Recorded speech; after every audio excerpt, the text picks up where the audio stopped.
See the smile behind my mask, how long will it last?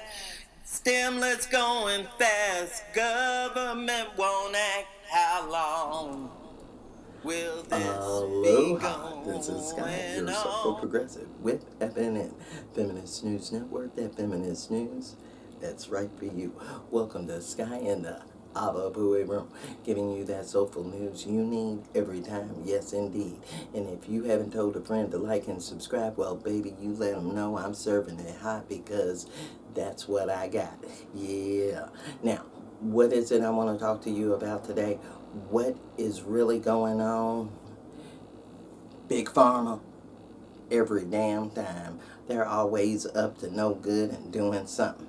Now, what is it about Big Pharma that I want to talk to you about today? The lowering of diabetic drugs. Now, it seems like they have lowered insulin prices everywhere. But if they lowered insulin prices everywhere, knowing Big Pharma, there's got to be something up.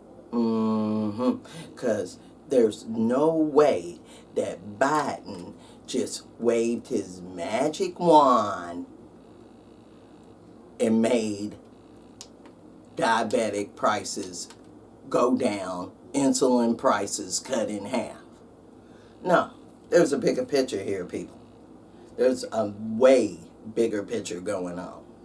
And I could explain it to you, but you know, sometimes if I say it, you go, oh, she just playing magic wand. No. I'm trying to tell you something. So I'm going to get Meet Kevin, the financial advisor that ran for California governor and lost to Newsom, but got a significant amount of the votes. It's my understanding that he got over 3 million votes for him. Now, he's going to explain to us because he knows the best way to say it, I think. And then we're going to discuss, because you know there's something up, not just a magic wand. Let's listen to Kevin, then discuss. Obviously, Joe Biden is taking massive credit for insulin manufacturers bringing down the cost of insulin 75%. Novo Nordisk just slashed insulin prices by copying the move just about a week ago from Eli Lilly.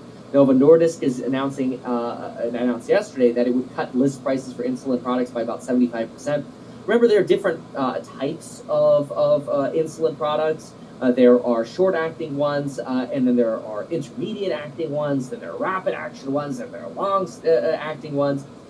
A short explanation of that is short-acting insulin is what diabetics take before eating a meal, so they can regulate their insulin. Long-acting is more of like a preventative thing that you keep during the day or take early in the morning to sort of regulate your insulin throughout the day. The point is, Novo Nordisk has about a 43% market share of insulin in the U.S. and Canada. And they're reducing their list prices to match sort of what Eli Lilly is doing, trying to get under $35. Now, Biden is arguing that this is a fantastic move, that now a lot of people are going to get a lot cheaper insulin.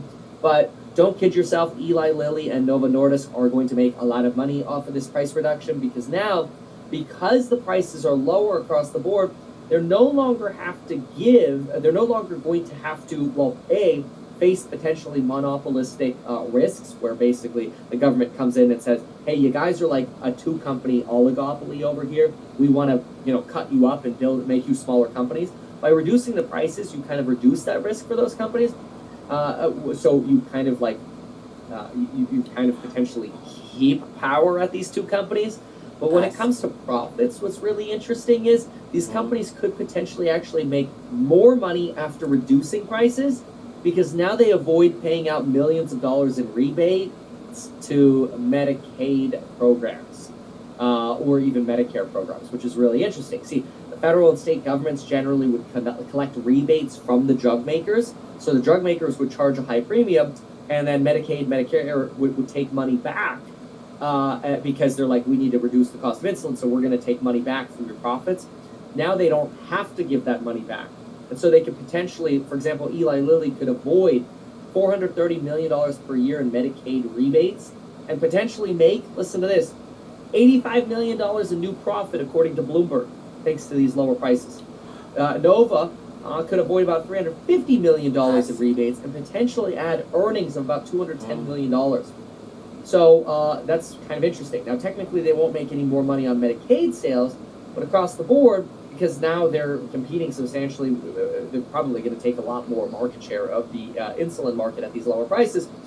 It's good for the consumer because prices are coming down, but it's also, don't kid yourself, pretty good for these companies because now they're not facing potentially congressional antitrust action, and they're going to get a lot more money via, or potentially, according to Bloomberg, actually keep more profit.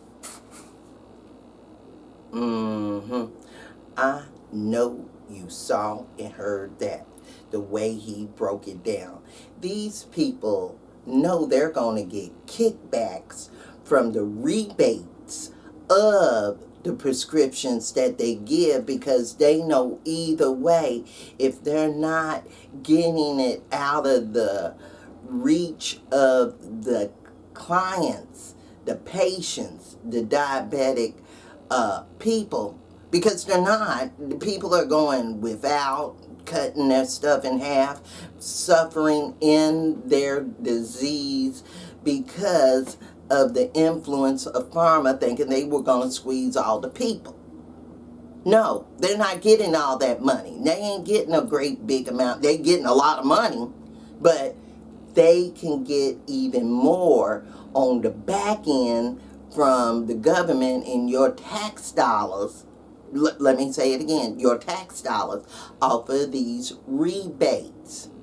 So either way, they getting paid. You see what I'm saying? So yeah, Biden waved the magic wand. But who did he wave that magic wand for? Bing! The corporations. Ugliness. And it shouldn't be that way.